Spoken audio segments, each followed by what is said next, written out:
Vamos começar? Se você se prepara para uma prova discursiva só resolvendo questões, você tem grandes chances de ser reprovado. Tá parecendo uma afirmação muito exagerada, um clickbait, algo para pegar vocês com sensacionalismo barato. Se você está pensando isso, você não me conhece, você sabe que eu não jogo assim com os meus seguidores, com os meus inscritos, com os meus alunos, porque eu só trato aqui as coisas como elas são e sem sensacionalismo barato. Então eu vou te mostrar nesse vídeo como que essa frase é sim verdadeira e o mais importante, como você faz para não cair nessa armadilha. Eu quero ver todos os meus alunos, todos os meus inscritos aprovados em provas de segunda fase. Chegou aqui agora? Não sabe como é que as coisas funcionam? Calma, não precisa deixar o like, não precisa se inscrever, não precisa compartilhar esse vídeo ainda. Vê o vídeo até o final, vê se você gosta desse assunto que eu vou tratar aqui, se eu te ajudo de alguma forma, se você aprende alguma coisa com esse vídeo. Sendo o caso, aí sim você deixa seu like, se inscreve e até compartilha com alguém que pode se beneficiar desse assunto que a gente vai tratar aqui. Vamos lá, veja bem o que eu falei no início do vídeo. Se você só resolve questões na sua preparação para a prova de segunda fase, você corre grande risco de ser reprovado. Eu não estou falando que não existem pessoas que só fizeram isso e não passaram, porque às vezes pode acontecer. Só que ela se expôs ao risco de reprovação de maneira desnecessária. E eu também não estou falando que você não deve responder questões na sua preparação para a segunda fase.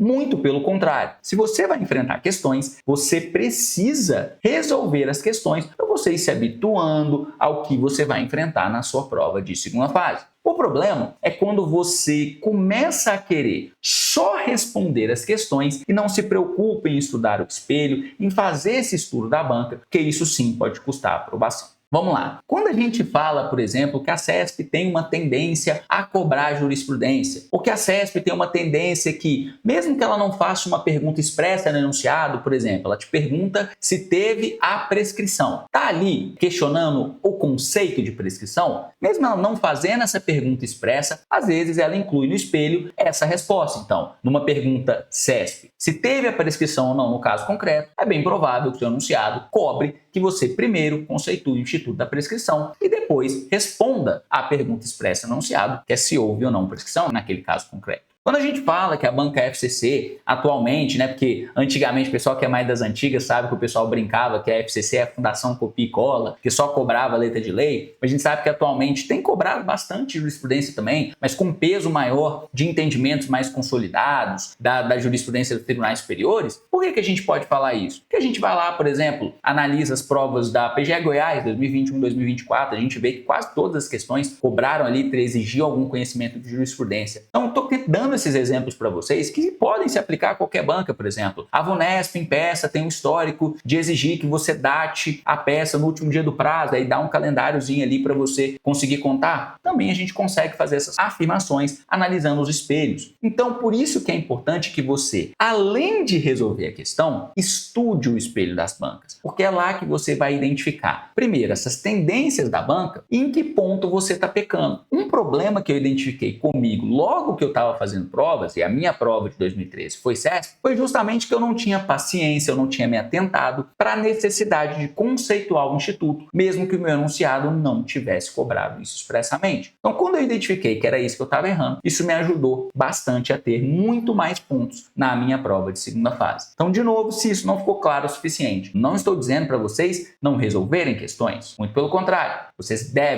precisam resolver questões para se preparar para uma prova de segunda fase. O problema é quando os alunos, eu tenho identificado esse erro muito comum, que às vezes os alunos primam mais pela quantidade. Eu quero responder 10 questões por dia, 15 questões por dia, quero vencer todo o banco de dados, que isso vai me preparar. Só isso pode não ser o suficiente. Inclusive, eu considero mais importante que você estude os espelhos da banca, que isso sim vai aprimorar os seus estudos. Em vez de só ficar falando aqui, eu vou demonstrar para vocês como é que a gente pode fazer esse estudo na prática. Claro que aqui eu vou usar a plataforma do treino, então aqui tô logado já na minha conta, vou em questões e digamos aqui que eu estou me preparando para uma prova da banca CESP, meu foco é a advocacia pública e hoje eu quero fazer um estudo direcionado para direito constitucional e vou filtrar aqui as disciplinas. Logo na primeira, aí é aquela coisa, vocês têm que ter honestidade com vocês mesmos. Tá estudando? Vai pegar, vamos supor que eu vou resolver essa primeira questão aqui que apareceu para mim. Eu vou ler o enunciado e eu vou tentar respondê-la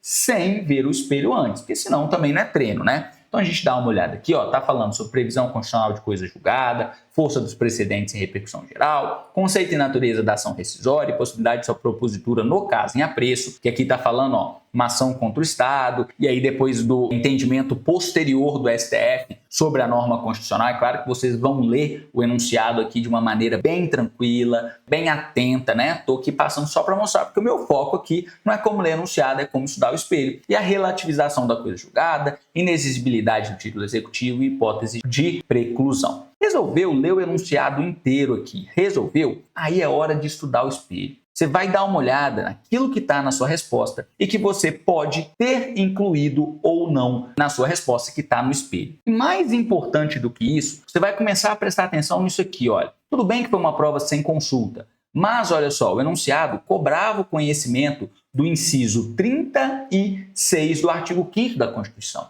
Geralmente, provas que não permitem consulta não exigem que você cite especificamente o inciso 36 do artigo 5º. Mas você tem que saber ali que lá no artigo 5º da Constituição tem um dispositivo específico que trata da coisa julgada, que no caso é justamente o artigo 35. Então você não precisava fazer um texto assim. A coisa julgada está prevista no inciso 36 do artigo 5º da Constituição Federal de 88. Esse tipo de construção é exigida quando você tem consulta ao VADMEC. Que aí você pode ir lá no artigo 5º e ver, opa, coisa julgada é no 36. Nesses casos em que você não pode ter consulta ao VADMEC, bastaria um texto mais ou menos assim. A coisa julgada foi alçado ao status de direito fundamental, de garantia fundamental, pela previsão de um dos incisos do artigo 5º da Constituição. Pronto. Talvez você não precisasse nem citar o artigo 5º, mas é muito emblemático a gente lembrar que o artigo 5º prevê os direitos fundamentais ali num rol que não é exaustivo.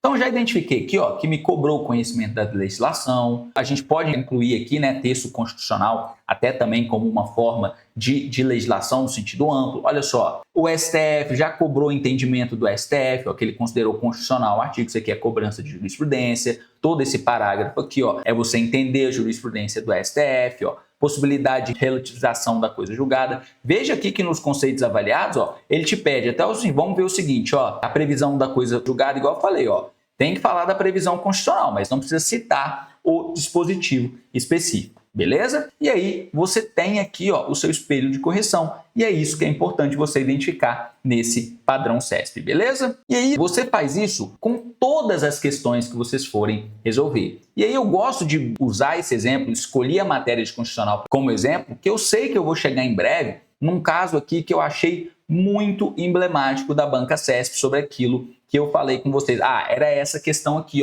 sobre intervenção do Estado e município. Olha o enunciado dessa questão CESP. Considerando as normas constitucionais acerca da intervenção do Estado e município, explique o rito, isto é, a sequência de atos da intervenção do Estado e município a partir da edição do decreto de intervenção. Está te perguntando aqui o conceito de intervenção, seja ela federal, seja ela em Estado e município? Não, mas olha o que a CESP exigiu no seu espelho. No primeiro ponto, abordou de forma correta e adequada apenas um dos 14 aspectos a seguir, mas para você ter o conceito total, 7 ou mais dos 14 aspectos indicados. E o primeiro, breve noção do Instituto da Intervenção. Tá te cobrando aqui um conceito, apesar de não ter exigido isso expressamente na pergunta do seu enunciado. E é igual eu falei com vocês, eu incentivo a vocês não só resolver essas questões específicas que eu mostrei para vocês, mas fazer isso com todas as questões que vocês resolverem.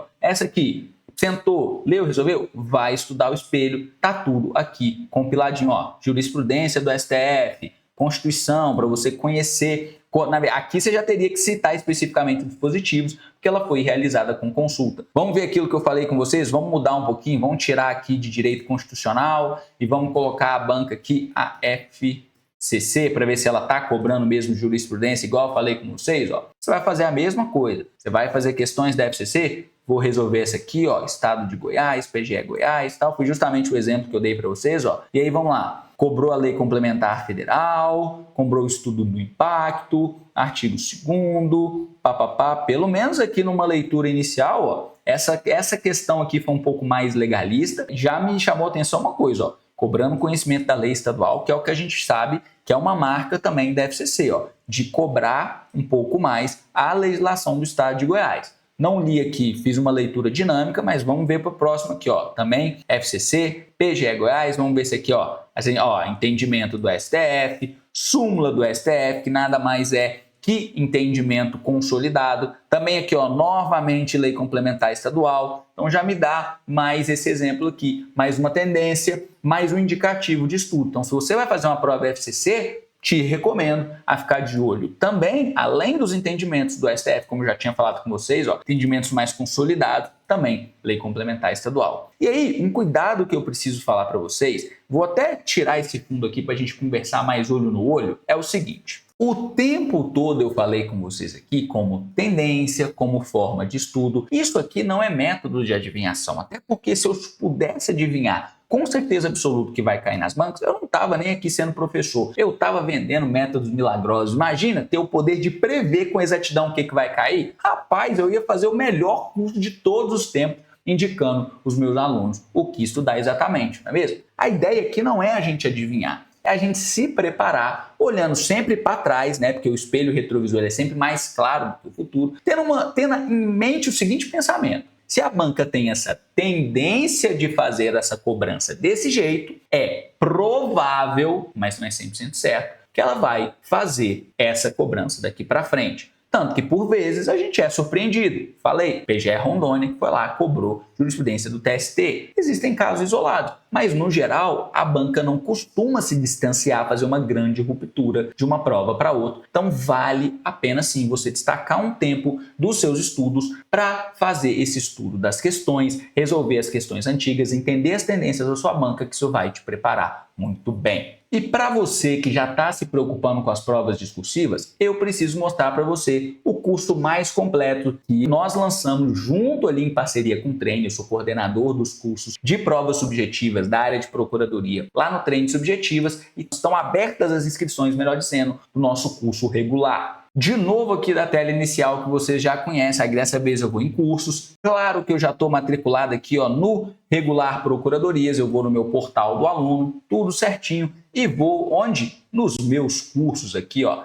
tá aqui já disponível para mim. Quem tiver interesse em fazer parte, ó, tem até a possibilidade de você adquirir o módulo dos simulados com correção que a gente vai lançando essa turma de tempos em tempos. Aulas disponíveis, ó, módulos completos para você fazer uma preparação completa para provas de segunda fase. Já vai entrar também o módulo extra aqui que a gente fala além das principais peças, a gente trata daquelas que não caem com tanta frequência assim, verdadeiros livros digitais aqui, ó, para você fazer a sua preparação completa. Por exemplo, cara, esses roteiros de peça e pareceres estão assim extremamente completos, então vale a pena você conhecer aqui para você fazer a sua preparação mais completa para as provas de procuradoria. Como sempre, eu agradeço a atenção de todos vocês e até o próximo vídeo.